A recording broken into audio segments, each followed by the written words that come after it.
triplex villas at Kollur, APR Projects. Welcome to Suman TV. నేను మీ నాగరాజ్ బైర్శెట్టిని. ఈ రోజు ఈ ప్రోగ్రామ్ మనకు స్పాన్సర్ చేస్తుంది ఎకో తేజాస్ విద్యుత్ వాహనాల సంస్థ. 2019 ఎన్నికల ముందు వరకు ఆయన ఒక సిఐ, ఎవ్వరి మాట వినని సీతయ్యగా పేరు తెచ్చుకున్న సిఐ. ఆయన సిఐ ఉద్యోగానికి రాజీనామా చేసి అనూహ్యంగా రాజకీయాలకు వచ్చిన ఆయన ఉరుములా ఉరిమాడు, మెరుపులా మెరిచాడు. ప్రస్తుతం అంటే 2024 ఎన్నికల తర్వాత ఆ తుఫాను ఆగిపోయింది. ప్రస్తుతం ఆయన ఏం చేస్తున్నాడు?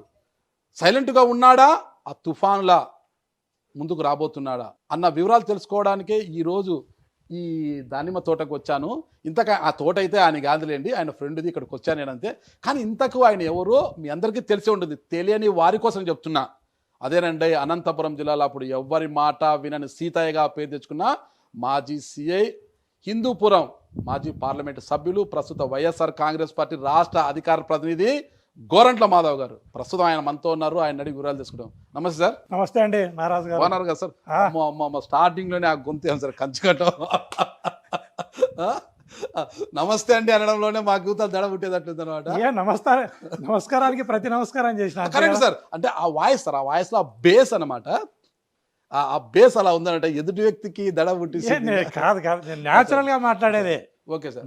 వెరీ న్యాచురల్ గా మాట్లాడేదే ఈ పీచులు ఉంటుంది. దాన్ని నేనేం కొత్తగా తెచ్చిపెట్టుకుని మాట్లాడేది ఏముండదు. 2019 ఎన్నికల వరకు మీరు పోలీస్ డిపార్ట్మెంట్లో ఉన్నారు సార్. అప్పుడు సిఐ. ఆ హంగు ఇదంతా వేరే ఉంటుంది, ఆర్భాటం అంతా కూడా. 19 తర్వాత ఖద్దర్కి వచ్చారు, కాకి నుంచి ఖద్దర్కి వచ్చారు.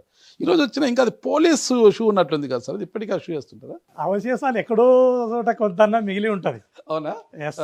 బాడీ లాంగ్వేజ్ లోనో, మాట తీరులోనో, రకరకాల ఎక్కడో చోట ఎస్ ఇతను పలానా ఆర్గనైజేషన్ నుంచి వచ్చిన వ్యక్తిలాగా ఉన్నాడు అనిపించవచ్చు. Okay, natural. మిమ్మల్ని ఎవరు చూసినా అదే అనుకుంటారు. మీ పర్సనాలిటీ కూడా అదే ఉంది.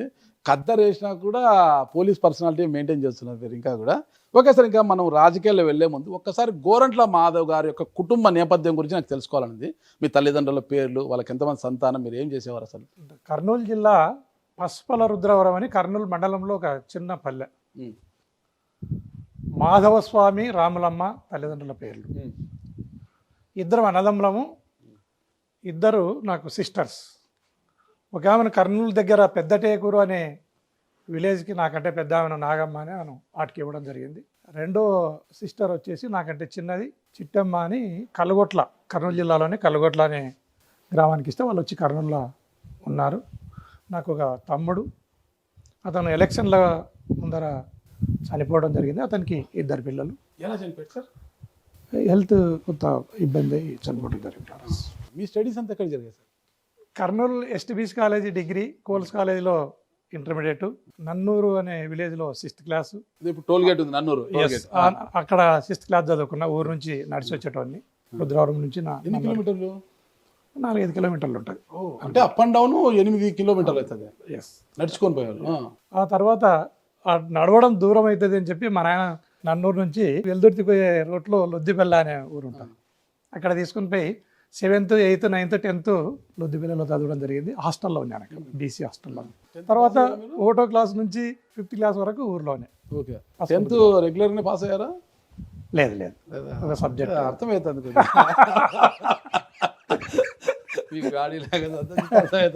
Intermediate regular pass. రెగ్యులర్. డిగ్రీలో history, political science, special Telugu. Special Telugu. ఇంకా డిగ్రీ తర్వాత ఇంకా పీజీ ఏం చేయలేదు sir? Law, SK university. SK university law చేశారు మీరు? చట్టానికి 2 వైపులా పదనమాట. Okay okay. లా చేసిన తర్వాత ప్రాక్టీస్, లా చేసిన తర్వాత మళ్ళీ పీజీ తెలుగు. అంటే జస్ట్ యూనివర్సిటీలో అకామిడేషన్ కోసం, అంటే రేపు కాంపిటేటివ్ ఎగ్జామ్స్ ప్రిపేర్ కావడానికి. ఆ రోజులు అందరూ అదే చేసేవాళ్ళు, ఇప్పుడు కూడా అదే చేస్తుంటారు అనమాట. హాస్టల్లో ఉండి కాంపిటేషన్ ఎగ్జామ్, గ్రూప్ 1 కావచ్చు, కాంపిటేషన్ ఎగ్జామ్ ప్రిపేర్ అవుతుంటారు అనమాట. అదొక పునరావాస కేంద్రం అనమాట. దానికోసము పీజీ తెలుగు చేరడం జరిగింది.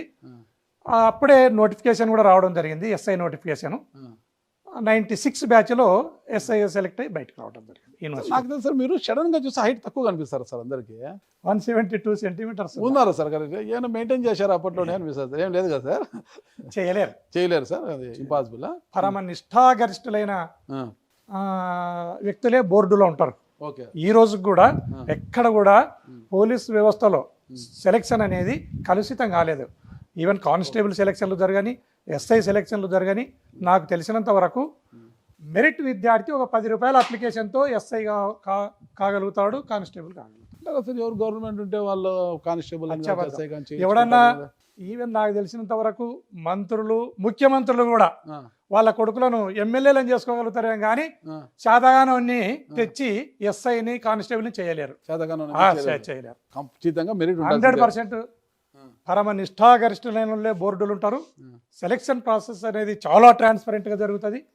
ఎక్కడ కూడా స్కోప్ ఇవ్వకుండా మెరిట్ విద్యార్థులు మాత్రమే, మెరిట్ ఉన్నోడు మాత్రమే, ప్రతిభావంతుడు మాత్రమే పోలీసు వ్యవస్థలోకి రాగలుగుతాడు. ఫస్ట్ పోస్టింగ్ ఎక్కడ చేశారు?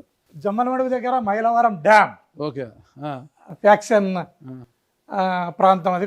కొన్ని పల్లెలు, ఫ్యాక్షన్ పల్లెలు ఉన్నాయి. మైలవరం డ్యామ్లో 2 సంవత్సరాలు చేసిన. అదే అనమాట నేపథ్యము. అసలు మొట్టమొదటి పోస్టింగ్ ఫ్యాక్షన్ ఏరియాలో పడ్డారు కాబట్టి మీరు కూడా ఆ స్థాయిలో ఎవరి మాట విని సీతాయిగా మారిపోయారు. మీరు డిపార్ట్మెంట్లో పనిచేసిన చాలా వివాదాలకు కేరఫ్ గా నిలుస్తుండేవారు సార్. అసలు ఎక్కడా కూడా ఏ పని చేసినా కూడా నేను రొటీన్ గా పోతుంటాను. వివాదం అని మీరు పోలీసులో ఉన్నప్పుడు వివాదం అంటారు, ఎక్క పాలిటిక్స్ లేక వచ్చినాక వివాదం అంటారు, ఎక్కడ చూడు వివాదం అని మీరు అంటారు. కానీ నేను రొటీన్ గానే ఉంటాయి, ఏం తేడా ఉండదు.